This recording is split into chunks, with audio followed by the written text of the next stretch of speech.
July 10th, spoke a brig from Rio, bound to Norfolk, weather hazy, with a light baffling wind from the eastward. Today, Hartman Rogers died, having been attacked on the 8th with spasms after drinking a glass of grog. This man was of the cook's party, and one upon whom Peters placed his main reliance. He told Augustus that he believed the mate had poisoned him, and that he had expected, if he did not keep on the lookout, his own turn would come shortly. There were now only himself, Jones, and the cook belonging to his own gang. On the other side there were 5. He had spoken to Jones about taking the command from the mate, but the project having been coolly received, he had been deterred from pressing the matter any further, or from saying anything to the cook. It was well, as it happened, that he was so prudent, for in the afternoon the cook expressed his determination of siding with the mate, and went over formally to that party, while Jones took an opportunity of quarreling with Peters, and hinted that he would let the mate know of the plan in agitation. There was now evidently no time to be lost, and Peters expressed his determination of attempting to take the vessel at all hazards, provided Augustus would lend him his aid. My friend at once assured him of his willingness to enter into any plan for that purpose, and thinking the opportunity a favorable one, made known the fact of my being on board. At this hybrid, the hybrid was not more astonished than delighted, as he had no reliance wherever upon Jones, whom he already considered as belonging to the party of the mate. They went below immediately when Augustus called to me by name, and Peters and myself were soon made acquainted. It was agreed that we should attempt to retake the vessel upon the first good opportunity, leaving Jones altogether out of our counsels. In the event of success, we were to run the brig into the first port that offered, and deliver her up. The desertion of his party had frustrated Peters' design of going into the Pacific, an adventure which could not be accomplished without a crew, and he depended upon either getting acquitted upon trial on the score of insanity, which he solemnly averred had actuated him in lending his aid to the mutiny, or obtaining a pardon if found guilty, and through the representations of Augustus and myself, he would then be relieved of guilt. Our deliberations were interrupted for the present by the cry of "All hands take in sail," and Peters and Augustus ran up on the deck. As usual, the crew were nearly all drunk, and before sail could be properly taken in, a violent squall laid the brig on her beam ends. By keeping her away, however, she righted, having shipped a good deal of water. Scarcely was everything secure when another squall took the vessel, and immediately afterward another. No damage being done, however. There was every appearance of a gale of wind, which indeed shortly came on, with great fury from the north and the west. All was made as snug as possible, and we lay to, as usual, under a close reefed foresail. As night drew on, the wind increased in violence with a remarkably heavy sea. Peters now came into the forecastle with Augustus, and we resumed our deliberations. We agreed that no opportunity could be more favorable than the present for carrying our design into effect, as an attempt at such a moment would never be anticipated. As the brig was snugly laid to, there would be no necessity of maneuvering her until good weather, when, if we succeeded in our attempt, we might liberate one or perhaps two of the men to aid us in taking her into port. The main difficulty was the great disproportion in our forces. There were only 3 of us, and in the cabin there were 9. All the armed on board, too, were in their possession, with the exception of a pair of small pistols which Peters had concealed about his person, and the large seaman's knife which he always wore in the waistband of his pantaloons.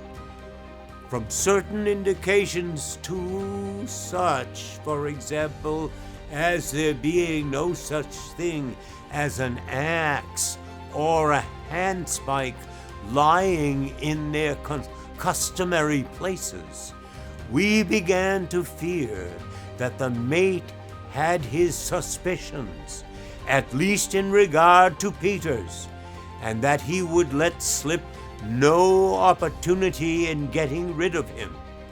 It was clear indeed that what we should determine to do could not be done too soon. Still, the odds were too much against us to allow of our proceeding without the greatest caution. Peters proposed that he should go up on deck, and entered into conversation with the watch Allan, and when he should be able to throw him into the sea without making any disturbance by seizing a good opportunity, and that Augustus and myself should then come up and endeavor to provide ourselves with some kind of weapons from the deck, and that we should then make a rush together and secure the companionway before any opposition could be offered. I objected to this, because I could not believe that the mate, who was a cunning fellow in all matters which did not affect his superstitious prejudices, would suffer himself to be so easily entrapped. The very fact of there being a watch on deck at all was sufficient proof that he was upon the alert, it not being usual, except in vessels where discipline is most rigidly enforced, to station a watch on deck when a vessel is lying to in a gale of wind. That would not be common. As I address myself principally, if not altogether, to persons who have never been to sea, it may be as well to state the exact condition of a vessel under such circumstances. Lying to, or in sea parlance, laying to, is a measure resorted to for various purposes, and effected in various manners. In moderate weather, it is frequently done with a view of merely bringing the vessel to a standstill, to wait for another vessel, or in any similar object. If the vessel which lies to is under full sail, the maneuver is usually accomplished by throwing round some portion of her sails, so as to let the wind take them aback when she becomes stationary. But we are now speaking of lying to in a gale of wind. This is done when the wind is ahead and too violent to admit of carrying sail without danger of capsizing, and sometimes even when the wind is fair, but to the sea too heavy for the vessel to be put before it. If a vessel be suffered to scud before the wind in a very heavy sea, much damage is done her by the shipping of water over her stern, and sometimes by the violent plunges she makes forward. This maneuver, then, is seldom resorted to in such cases, unless through necessity. When the vessel is in a leaky condition, she is often put before the wind, even in the heaviest seas, for when lying to, her seams are sure to be greatly opened by her violent straining, and it is not so much the case when scudding.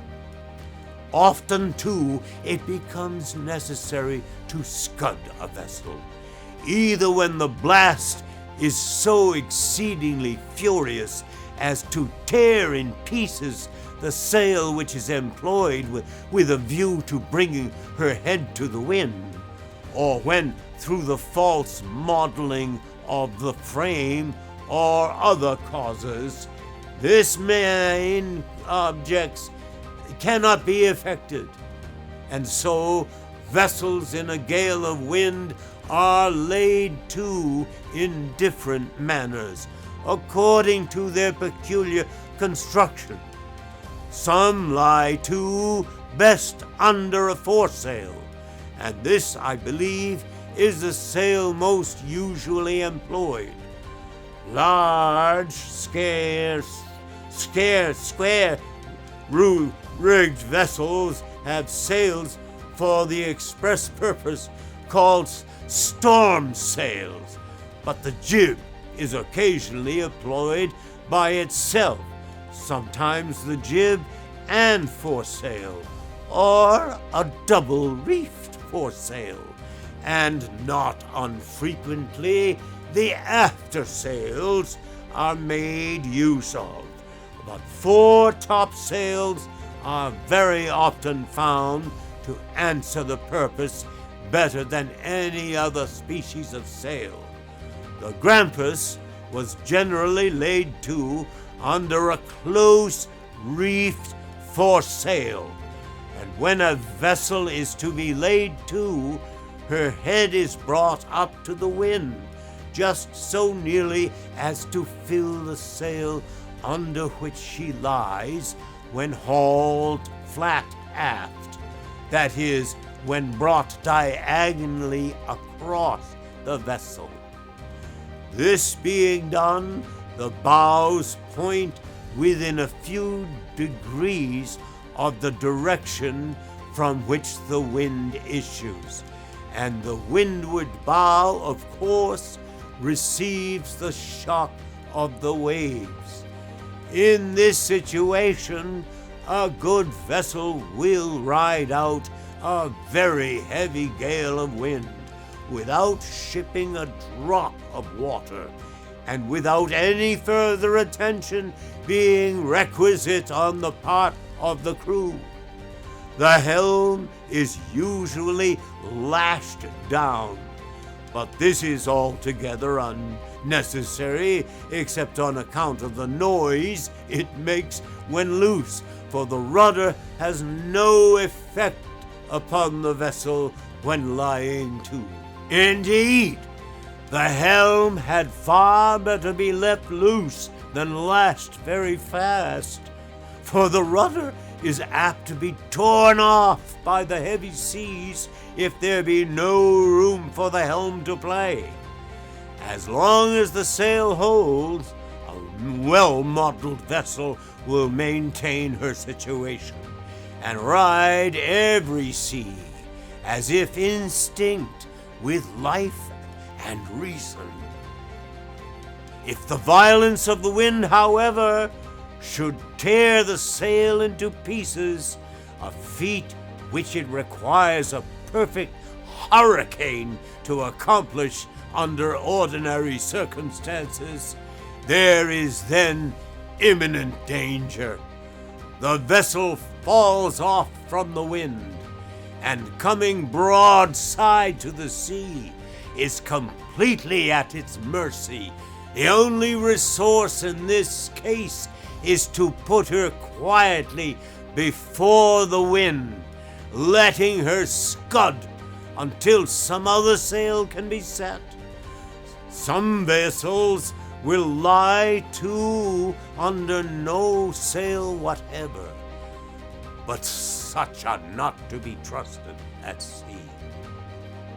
But to return from this digression, it had never been customary with the mate to have any watch on deck when lying to in a gale of wind, and the fact that he had now one, coupled with the circumstances of the missing axes and handspikes, fully convinced us that the crew were too well on the watch to be taken by surprise in the manner Peters had suggested.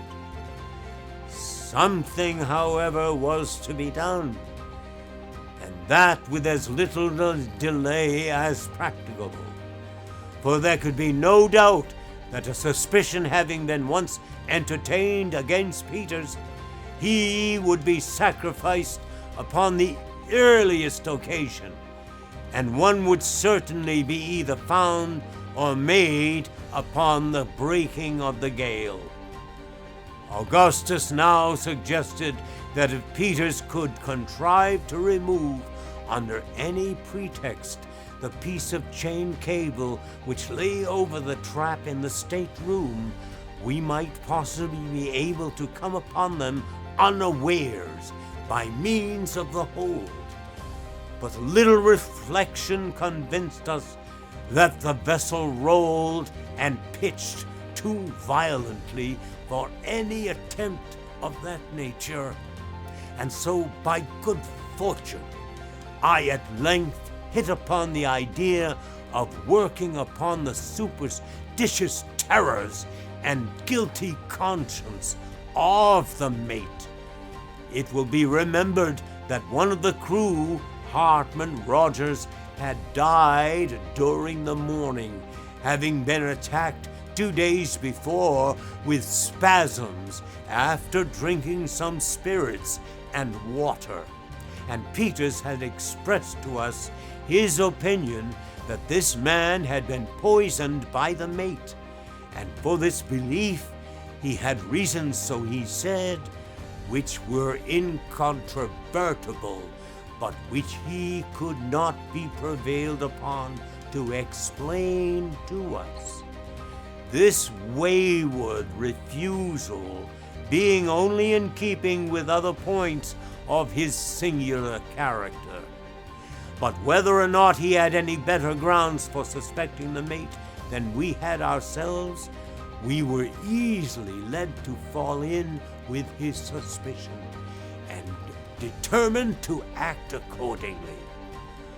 Rogers had died about 11 in the afternoon, in violent convulsions, and the corpse presented in a few minutes after death one of the most horrid and loathsome spectacles I ever remember to have seen. The stomach was swollen immensely, like that of a man who had been drowned and lain under water for many weeks. The hands were in the same condition, while the face was shrunken, shriveled, and of a chalky whiteness, except where he, relieved by 2 or 3 glaring blotches like those occasioned by erysipelas. One of those blotches ascended diagonally across his face completely covering up an eye, as if with a band of red velvet. In this disgusting condition, the body had been brought up from the cabin at noon to be thrown overboard, when the mate, getting a glimpse of it, for he now saw it for the first time, and being either touched with remorse for his crime or struck with terror at so horrible a sight, ordered the men to sew the body up in its hammock and allow it the usual rites of sea burial. Having given these directions, he went below, as if to avoid any further sight of his victim. And while preparations were making to obey his orders, the gale came on with great fury, and the design was abandoned for the present. The corpse, left to itself, was washed into the larboard scuppers, where it still lay at the time of which I speak, floundering about with the furious lurches of the brig. Having arranged our plan, we set about putting it in execution as speedily as possible. Peters went upon deck, and as he had anticipated, was immediately accosted by Allan, who appeared to be stationed more as a watch upon the forecastle than for any other purpose. The fate of this villain, however, was speedily and silently decided, for Peters, approaching him in a careless manner, as if about to address him, seized him by the throat, and before he could utter a single cry, tossed him over the bulwarks. He then called to us, and we came up. Our first precaution was to look about for something with which to arm ourselves, and in so doing we had to proceed with great care, for it was impossible to stand on deck for an instant without holding fast, and violent seas broke over the vessel at every plunge forward. It was indispensable, too, that we should be quick in our operations, for every minute we expected the mate to be up to set the pumps going, as it was evident the brig must be taking in water very fast. After searching about for some time, we couldn't find nothing more fit for our purpose than the 2 pump handles, one of which Augustus took, and I the other. Having secured these, we stripped off the shirt of the corpse and dropped the body overboard. Peters and myself then went below, leaving Augustus to watch upon deck, where he took his station just where Allan had been placed, and with his back to the companionway, so that if any of the mate's gang should come up, he might suppose it was the watch, for he was wearing the mate's shirt. As soon as I got below, I commenced disguising myself so as to represent the corpse of Rogers. The shirt which we had taken from the body had aided us very much, for it was of singular form and character, and easily recognizable, a kind of smock, which the deceased wore over his clothing. It was a blue stockinette, with a large white stripe running across. Having put this on, I proceeded to equip myself with a false stomach, in imitation of the horrible deformity of the swollen corpse, and this was soon effected by the means of stuffing with some bedclothes. I then gave the same appearance to my hands by drawing on a pair of white woolen mittens, and filling them in with any kind of rags that offered themselves, and Peters then arranged my face, first rubbing it over with white chalk, and then afterward blotching it with blood, which he took from a cut in his finger, streaking it across my eye was not forgotten and presented a most shocking appearance.